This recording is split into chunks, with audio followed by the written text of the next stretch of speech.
जादुई माल्टे का घर। कृष्णा नगर कॉलोनी में एक अनाथ लड़की रहती थी जिसका नाम इच्छा था। इच्छा बहुत दयालु लड़की थी। इसके माता पिता का देहांत बहुत समय पहले हो गया था। इच्छा अपने माता पिता के छोटे से घर में अकेली रहती थी। इसके घर के बाहर इसके पिता का माल्टे का पेड़ था जिस पर बहुत ही मजेदार माल्टे उगते थे। इच्छा इन माल्टों को हर रोज बाजार में बेचकर जो पैसे मिलते इनसे अपने लिए खाना खरीदती थी। इच्छा अपने पेड़ के माल्टे दूसरे गरीब बच्चों को मुफ्त में देती थी। ऐसे ही समय गुजर रहा था कि हर रोज की तरह इच्छा आज भी बाजार में अपने माल्टे बेच रही थी कि एक जादूगरनी वहां से अपने जादुई झाड़ू के ऊपर बैठी हुई गुजर रही थी। ये जादूगरनी इनके गांव की सबसे खतरनाक जादूगरनी थी। हर कोई इस जादूगरनी से बहुत डरता था। इसने इच्छा को माल्टे बेचते देखा तो वो नीचे उतर आई। अरे वाह, कितने मजेदार माल्टे हैं। ये सारे माल्टे मैं खाऊंगी। हाँ जादूगरनी जी, आप सारे माल्टे ले लें। मैं आपसे पैसे भी थोड़े से लूंगी। क्या कहा? पैसे? तू मुझसे पैसे लेगी? रुक जा, तुझे अब भी मजा चखाती हूँ। ये कहकर जादूगरनी अपनी जादुई छड़ी से इच्छा को अंधा कर देती है और उसके सारे माल्टे लेकर चली जाती है। आह, मुझे तो बिल्कुल भी नजर नहीं आ रहा। जादूगरनी जी, मुझे माफ कर दो।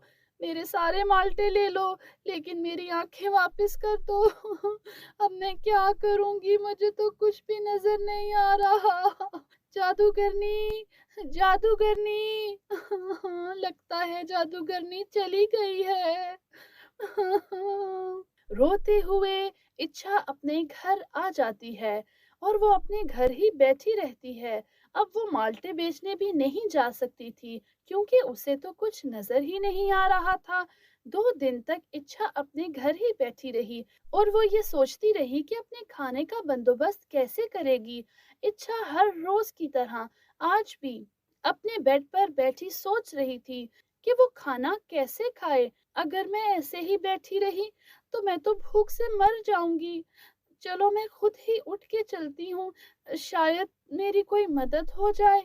ये कहकर इच्छा अपने घर से बाहर चली जाती है और जाते जाते उसे पता ही नहीं चलता कि वो जंगल की तरफ चली गई है।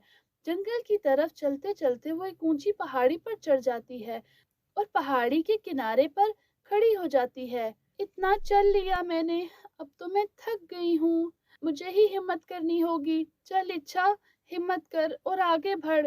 ये कहकर वो किनारे पर पांव रखने ही वाली होती है कि वहां से परियों की रानी गुजर रही होती है। ओह, ये लड़की तो नीचे गिरने वाली है। लगता है इस लड़की को कुछ भी नजर नहीं आता। चलो मैं इसकी मदद करती हूँ। परियों की रानी इच्छा को गिरने से बचा लेती है। बेटी, तुम नीचे गिरने वाली थी, तुम्हें नजर नहीं आ रहा क्या? नहीं। आप कौन है? मुझे कुछ भी नजर नहीं आ रहा। मैं पहले तो अंधी नहीं थी, लेकिन अब अंधी हो गई हूँ। क्या हुआ बेटी? मुझे अपनी सारी बात बताओ, मैं तुम्हारी मदद करूंगी। परी की बात सुनकर इच्छा अपनी सारी बात परी को बता देती है। ओह, मुझे अब समझ आया। तो तुम किस जादूगरनी की बात कर रही हो? तुम शकीरा जादूगरनी की बात कर रही हो। असल में शकीरा पहले परीनगर में ही रहती थी, लेकिन उसने अपनी लालच की वजह से दूसरी परियों को नुकसान पहुंचाना शुरू कर दिया था, जिसकी वजह से मैंने उसे परीनगर से निकाल दिया और अब वो उन शक्तियों की वजह से यहाँ लोगों को परेशान कर रही है। रुको, मैं उसे अभी मजा चखाती हूँ। ये कहकर परी इच्छा को उसके घर ले जाती है। बेटी, मैंने तुम्हें तुम्हारे घर पहुंचा दिया है। रुको, मैं तुम्हें ठीक भी कर देती हूँ। ये कहकर परी एक छड़ी घुमाती है और उसकी आंखें वापस आ जाती हैं। धन्यवाद परी जी, आपकी वजह से मैं बिल्कुल ठीक हो गई हूँ।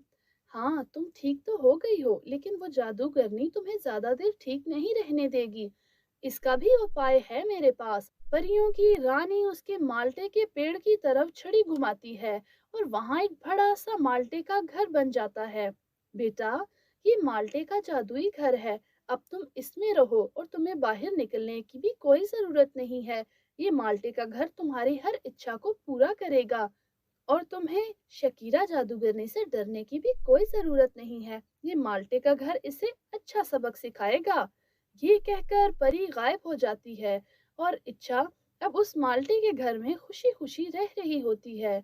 इधर जादूगरनी को जब पता चलता है कि परियों की रानी ने इच्छा की मदद की है, तो वो इच्छा से बदला लेने के लिए उसके माल्टे के घर के बाहर आती है।